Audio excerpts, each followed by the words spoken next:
Bilang usa ka duty oiler mga soy, so mugawas ta sa engine ng mga soy. So muadto ta sa mga running machineries mga soy. Atong tanawon tang atong kondisyon sa atong mga makina.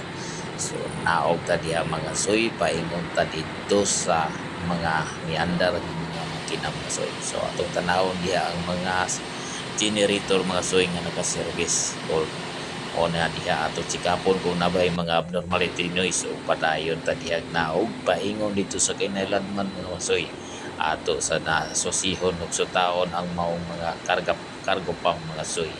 Okay, mo na siya naka-service karon sa amuang operasyon. So mo na trabaho ug oiler atong libot-liboton kada oras, every hour, every time tanaw nato kung nabay mga abnormalities di ato madunggan. Ug okay man ang pag-inspeksyon mga soy, so di yun natulak tawan ta ng mga machineries kinahanglan yung sikapon ug tanawon kung nabay ini sounds nga abnormalities pwede natong i-report. So tanawon po nato diha ang side glass sa service nato sa ato ang fuel mga soy kung sayang level mo na pinaka-importante sikapon nato. Siyempre mga soy, kay human naman tag-inspeksyon mga soy, mo balik data sa control room diyan mga soy.